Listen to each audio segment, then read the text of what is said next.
അമരൻ താനും മഹാസിംഹവും കൂടി തമ്മിൽ ഭൂമിയിൽ ചാടി പിണങ്ങിടിനാരല്ലോ.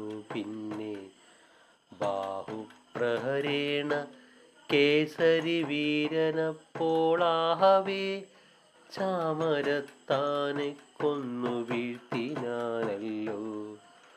തൽക്ഷണേ യോധുമടുത്താനുദഗ്രനും വേഗാൽ വൃക്ഷശൈലാദികൾ കൊണ്ടവൻ തന്നെയും കൊന്നു നിന്നിതു. ദേവിയുടെ ഗണങ്ങൾ കരാളനും വന്ന കോപത്തോടടുത്താനവനെയുമവർ കൊന്നിതു മുഷ്ടിദന്ത നഖങ്ങളാലെ. ഗണം ക്രുദ്ധയാം ദേവി ഗദ കൊണ്ടതു നേരം വന്നോരുദ്ധതൻ തന്നെയും നിഗ്രഹിച്ചിടിനാൾ ശീഘ്രം. ഭാഷ്കളനെയും വിണ്ടിപാലം കൊണ്ടതു നേരം പോർക്കളം തന്നിൽ കൊന്നു വീഴ്ത്തിനാൾ മഹാദേവി.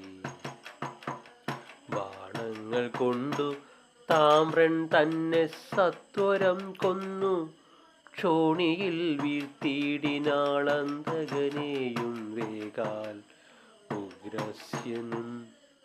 ഉഗ്രാസ്യനെയും മഹാഹനു തന്നെയുമുടനുഗ്രവീരൻ തന്നെയും കൊന്നിതു ശരങ്ങളാൽ. പിന്നെയത്രിനേത്രന്മാരെ ത്രിശൂലം കൊണ്ടുടൻ സന്നമാക്കിനാണല്ലോ. ദേവിയും ക്ഷണം കൊണ്ട് വാളാലെ വിരാളൻ തന്നുത്തവാംഗം ഛേദിച്ചു മേളമോടൂഴയിലിട്ടു ഉരുട്ടിയിടിനാണല്ലോ. ദുർധരൻ തന്നെയും ദുർമുഖൻ തന്നെയും രണേ സത്വരം ബാണഗണം പൊഴിച്ചു കൊന്നിടിനാൾ.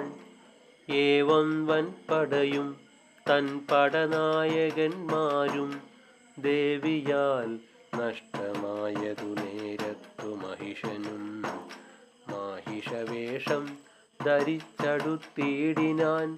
ദ്രുതമാവഹത്തിനു വന്നു കോപേന മഹാസുരൻ.